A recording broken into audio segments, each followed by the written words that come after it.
I'm Janice Hostegger. After 3 decades in the marketing business and many years of being an entrepreneur, I've learned a thing or two about marketing. Join me as we talk about marketing, small business, and life in between. Welcome to My Weekly Marketing.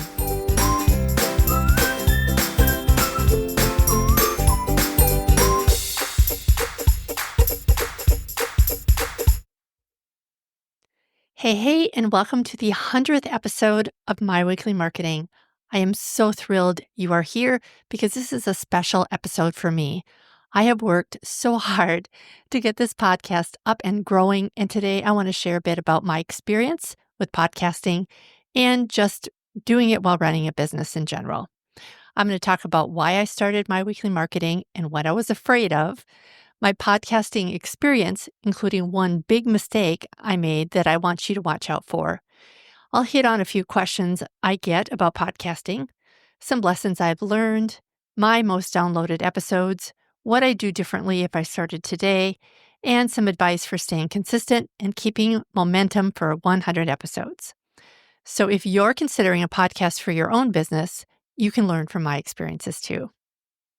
So first up, I want to express my gratitude for you, the listener. I didn't know what to expect when I started, and I really wasn't sure if I wanted to start a podcast at all. I'm a bit of a committophobe, and the thought of having to do a task week in, week out made me just a little bit nervous. So I don't love to commit, but one thing I have learned about myself is that once I do commit, I am all in. But I also realized I didn't have to set a schedule, which is very freeing. I could record as many episodes as I wanted to at once and be done. In fact, the idea of batching is what made me reconsider doing the podcast at all. My other fear was that I would put in a ton of work and get no listeners. Thankfully, that has not happened. And although it's growing more slowly than I'd like, it's growing with every single episode that I'm doing. So I am so thankful to all of you who've made this happen. So while I feared it would be a flop, I also knew that there was a lot of people who could benefit from what I've learned for more than 30 years in the marketing world. Maybe it's because I grew up in a small business family, but I have a passion for people who start businesses, and I really wanted to help. I'm also a marketing nerd, and I have played just about every role in marketing over the years. So I feel like I have a unique perspective. Marketing has become a very siloed industry. You have social media experts, ad experts, SEO experts, but there aren't a lot of people who can pull everything together to make all the pieces work in unison. 100% of the businesses I've worked with are missing part of what I call the trail to the sale, so their marketing doesn't work.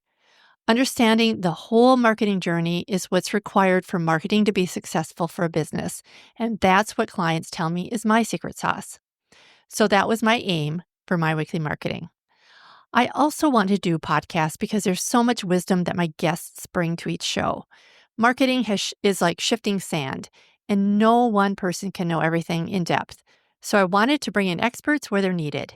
So the more I thought about it, the more I realized that this podcast was the right thing for me to do.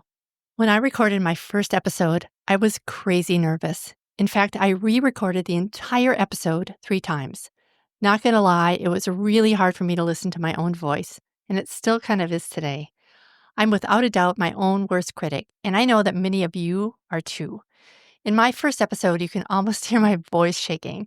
It was especially difficult because I talked about why I was qualified to have a podcast, and although expressing personal things has gotten easier for me over the years, it's still a little nerve-wracking to talk up my accomplishments. I was raised to be very humble, and when you hear your mom's voice in your back of your head saying things like, "Don't brag," it's hard to talk yourself up. I also know that I have a long way to go, especially when speaking off the cuff, and I'm working on that too. But I am the type of person who is stubborn enough to keep going at something until I get it right, no matter what it is. And I want you to remember that with anything in business, doing it consistently is what pays off. While it's difficult to pinpoint an exact percentage, a significant portion of podcasts, like 90%, don't get past episode 3. And a huge majority of those that continue, like another 90%, quit after 20 episodes. So I was and still am determined to become better at what I do. And even if I get 5 downloads, I know that I'm making a difference in the lives of those 5 people. And that's what gives me the fortitude to keep going. And that's something I want you to remember too if you're podcasting on social media or if you're just writing a blog. It's better to go deep and connect with those who really need to hear what you have to say than to go shallow and try and talk to everyone, because that never works. So, anyway, after I got going with the podcast, it became easier, and I love bringing on new guests. I have interviewed so many people I would have never met because of my podcast, and I've learned a ton from my guests as well. But remember, I told you I made a big mistake when I started? What I didn't take into account is if my ideal customer, an ambitious woman business owner, listened to podcasts. I know, duh, right? I only assumed they did. I really violated my own first rule of marketing, which is go where your customer is. But in my defense, there weren't a lot of statistics available at the time about who exactly listens to podcasts. But I often ask my new customers, and they tend to not be podcast listeners. That's why I always make a PDF transcript available for each episode and why I'll continue to do that. But that's the one thing I would encourage you to do if you're considering starting a podcast. Podcasts can be an amazing outreach tool if your ideal customer is listening to them, but keep that in mind. Find out first if they listen. Plus, if I were going to be 100% truthful with myself, the appeal of podcast is that I don't need to get on camera. So I think it kind of dissuaded me a little bit in that area, but that's a therapy session right there. So I won't get into that. Okay, I get a lot of the same questions about podcasting from friends and listeners. So here are some of my favorite FAQs. Number one, do I use a script? Yes, I do. I found that I'm a much better writer than a speaker. So I script out all of my solo episodes, including this one. Although if I'm feeling extra confident, I do go off script from time to time, including on this one. Number two, do my guests know the questions I'm going to ask them in advance? Sometimes they do, but sometimes they don't. I try not to throw any curveballs, of course, but sometimes they like to know the questions in advance, and I totally get that. Most of the time, we have a conversation-like format, which brings up questions I hadn't intended to ask them, so I definitely go off script a lot when I'm interviewing someone on my podcast. Number three, how much time does it take? So I'm not really sure how to answer that because I've never really clocked it, but here's my process, and maybe you can kind of figure it out from there. For me, I brainstorm the type of guests I'd like to have and recruit some of those, and many come to me directly, which, by the way, you can too if you'd like to be considered as a guest on my show. I'll put the link in the show notes. After that, I do some screening interviews or short meetings with the potential guests to talk about what I'd like to have in the episode, and then they schedule a recording date. The most time is spent doing the actual recording, including recording the intro and the outro, and writing the script if it's a solo episode. The editing process also takes a lot of time, but I outsource that part of it. And then I listen to each one after it's complete and before it's uploaded. The show notes also take time to put together, and I have my assistant who does that. It takes her several hours a week to do that. All told, it does take several hours a week to do this podcast, but it's my crown content. It's the thing that I spend the most time on. So I share it to my newsletter each week for secondary content and on social media after that. If I have a guest on, I typically ask them to share it with their network as well. And that's how it's growing, and that's how I fit it in with my other outreach. Question number 4, how do I get my podcast on major platforms like Apple and Spotify? I use a hosting platform called Buzzsprout, and I'll put a link to that in the show notes where you can get $20 credit if you subscribe. I started with their free account, and they were great. I love Buzzsprout because they'll walk you through exactly what to do to get your podcast up on those big platforms. Once our podcast is edited each week, we upload it to Buzzsprout, and then they do it all. They make it sound good, they transcribe it, they suggest titles, and they export each episode to the big podcast players like Apple and Spotify. And they also give you analytics, and if you choose to monetize it, they even help you with that too. So Buzzsprout is a pretty good deal, and it helps me save so much time each week. Number 5, what equipment and tools do you use to record a podcast? So my initial costs were a microphone, of course, but mine was very affordable, and it's a really good mic for the money. It drowns out household noise, including my barking dog when she's actually barking in the office while I'm recording. It's pretty amazing.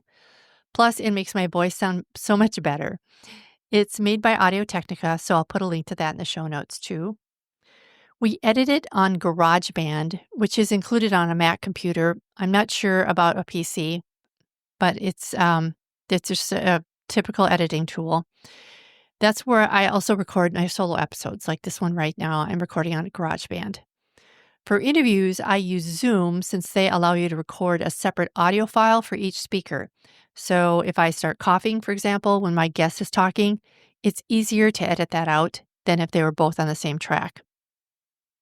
And then Buzzsprout, of course, which I talked about earlier, and my computer, of course. And I use ring lights and an additional light if I'm going to be doing video snippets, which I do for my interviews. And I also use ChatGPT to generate some questions and outlines for podcasts, but then I work on from there. It's a really good brainstorming tool, but it's not at the point where I can trust it for questions for the guests. But it does help me think of some ideas. Of course, the biggest expense is going to be time. It's my time, my assistant's time, and my editor's time. I've also learned a ton about podcasting from Pat Flynn, who has a free course, and I'll add the link to that to my show notes as well. Okay, I have learned a few lessons in this process. There have been some typical things like tech fails and awkward silences, which of course can be expected. And I've learned that interviewing is a skill. And a skill can always be improved, right? I would say the biggest challenge, though, is the guest who isn't chatty. A few guests answer the questions, and kind of that's it. Those guests are a little more of a challenge to work with since I feel like their interview is a little forced. So I do pre-screen all my guests to get a feel for how well they do on an episode before I have them on, and to just make sure that we kind of connect. It's also something to keep in mind if you are a guest on a podcast too. If you're chattier, you're going to be easier to interview, and your podcast host is really going to like that. And the other thing I've learned is that you don't want to pressure anyone to be on your podcast. Early on, I begged and pleaded with people that I knew to come on my podcast because I just didn't have any guests signed up at the time. But many were not comfortable with it, and you could really tell in the interview. So I've learned not to pressure anyone to be a podcast guest. Okay, so I thought about sharing my favorite guests, but honestly, there have been so many amazing guests that I have loved, so I just can't do that. So I will share my most downloaded episode. That was one of my first episodes, and it was with my good friend Tammy McKinney, who is a coach, and she talked about how to keep running your business when your personal life falls apart. I think that really hit a nerve with so many business owners. We all want to appear to have everything together and Instagrammable, but that's not life. And when we get sick or our parents get sick and our kids go off the rails, we still have to keep our business going. And that's not easy. So if you want to hear that episode, it's number 3. She provided what she did as she was faced with a plethora of personal challenges all at once. So it's a very good episode. And that one is also tied with episode 10, which is how I used ChatGPT to market your small business, which did really well early on before anyone had much experience with using ChatGPT. So I want to continue to do episodes on how to use ChatGPT in marketing too, as it becomes more of a powerful tool. Okay, and then what I would do differently if I started a podcast today, I would have started earlier. But of course, there's no way to do that now. It's become more competitive, so it's important to be unique and stand out in a sea of sameness. And because there are so many podcasts out now, I wish I would have started long before it was so competitive. But I didn't. So it's important to just kind of keep focusing on what I do best and really speaking to the pain points of my ideal customer. And also, I think one other thing I would have done differently is I would have rehearsed more on my own before starting my first recording. That would have helped with my nerves. But honestly, the way to get good at something is to just do it. And that was true when we're learning to walk or ride a bike or start a podcast. So repetition pays off, and totally true in podcasting. And I just recommend if you are wanting to do a podcast and you're a little nervous about starting, Just jump right in. That's the best way to do it. And last but not least, I do have a little advice for staying consistent and keeping momentum for the last 100 episodes. I believe we can do anything in our business if we can schedule it. If it's a priority, you can make sure you have time for it. If you leave it to when you just have the time, it won't happen, or at least it won't happen consistently, and perhaps not even at all. Once you're committed, keep it going and don't give up. You have it in you to improve, and so do I. And that's the advice I give to anyone in business. There is no failure, there are only lessons learned. We just pick ourselves up and try again next time. So that's it for this time. You can find the show notes for this episode and any links that we talked about today at myweeklymarketing.com/100. And a big thank you to my guests, supporters, and most of all, you, my listener, who helped me get to 100 episodes. If you want to continue to learn more about marketing strategy for your business, please consider subscribing. Thanks again. See you next time. Bye for now.